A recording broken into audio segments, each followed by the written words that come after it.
My name is Gavin, and are you ready for Big Chinggis?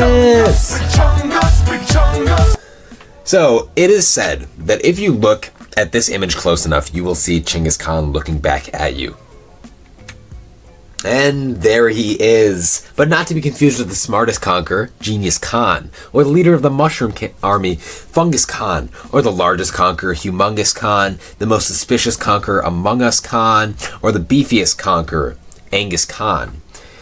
Genghis Khan walks into a bar. He orders everything on the menu and proceeds to conquer the kitchen. What did Genghis Khan put on his sandwiches? Condiments. Alright, let's get into the review. Big Chinggis was born at a young age, and for the first year of his life, he couldn't even walk. He would constantly cry as a young baby, and he hit puberty around the age of 14 and a half, fairly late. He was born May 31st, 1162, and was unable to speak for a period of time. Before the age of 10, he was able to speak in complete sentences, in Mongolian, of course, not English. He was born with blood in his hands, as most of us are, although his was special, because it was outside of the veins. He was born holding a blood clot that was said to be a good omen. His father died, as most people from the 12th century have, but his father was special because rival Tatars killed him when Big Chinggis was only 9. Him and his mother were later banished from their tribe, leaving them to care for themselves. He may have killed his older brother for food. He was abducted as a teenager and forced into slavery by another tribe, but after a few years he escaped.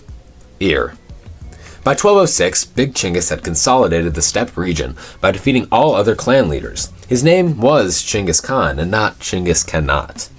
To prevent infighting, he banned enslavement, kidnapping of women, and theft of livestock, and he established a writing system and conducted a regular census. He often employed enemy generals because they were skilled. Big Chinggis cared about having skilled people in charge. At one point, he offered to trade with the Khwarezmid Empire. They declined, so Big Chinggis invaded and killed millions, as much as 3/4 of the population of Iran, and the other quarter has since died. As many as 40 million people died because of his conquests, and he invaded China, Central Asia, the Middle East, and parts of Europe. There I am. Now let's talk about the Mongol Empire, the largest land empire in history, and it had the most people out of any empire if you don't count the empires that had more than 100 million people. Life in the Mongol Empire had its pros and cons, namely Chinggis Khan. The Mongol Empire was religiously tolerant, and places of worship were tax exempt. They launched many large-scale invasions and took many lives in the process. Chinggis was known for his efficient military organizations and brutal conquests. His empire was massive. Massive. It covered 9 million square miles and spread all across Europe. Spread like peanut butter. The Mongols had an efficient postal system with mounted couriers. This helped to facilitate the spread of knowledge and ideas, knowledge and technologies from China. Spread like peanut butter. Chinggis helped to introduce the precursor to the cello into Europe. There's Zhanha. His real name is Temujin, though many refer to him as Genghis or Chinggis because it meant supreme or universal leader. In Mongolian, of course, not in English. Genghis is the English translation of the Mongolian Chinggis. It's phonetically pronounced Chinggis. Genghis Khan might be hiding inside your DNA. It is rumored that Big Chinggis had so many children that 10% of modern Central Asia is related to him, but this is probably false.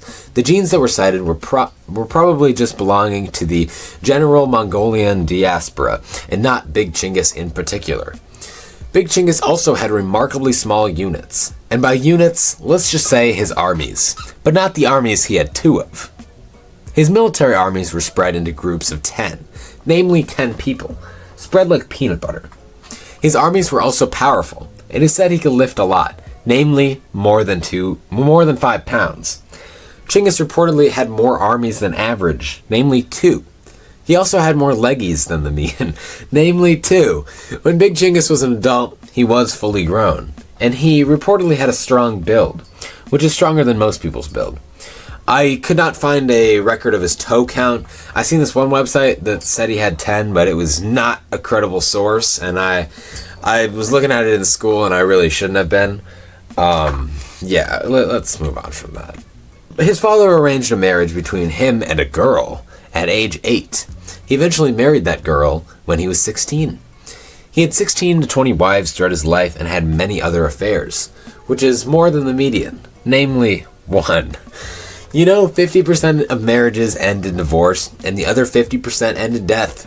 So, don't get married, kids. Take one thing away from this presentation. He died fighting the Genghis kingdom, and no one knows where he was buried. After he died, China and later the Soviet Union tried to snuff out his memory. Fun fact, Chinggis Khan was not deaf, although he was deaf because he died and still can't believe he's gone. This year will be our 797th Christmas without Chinggis Khan. It is sad. We're 99% sure he is dead. We've calculated his death to be between the 11th and 19th century. It was likely in 1227. He might have died from illness, or he fell off a horse or something. Now, here's an important note for you. Chinggis Khan was a complex historical figure, and his actions had a significant impact on the world. These jokes are not intended to glorify or minimize the historical impacts of his actions. These jokes are they aim to use this well-known historical image for the purpose of humor and wordplay in a light-hearted fashion. So that is all I have for you. I hope all of you ace the world history test, or whatever you're studying for. You're watching this review on YouTube. Whatever this has helped you with, I hope you succeed. I am Gavin, and thank you for watching my content.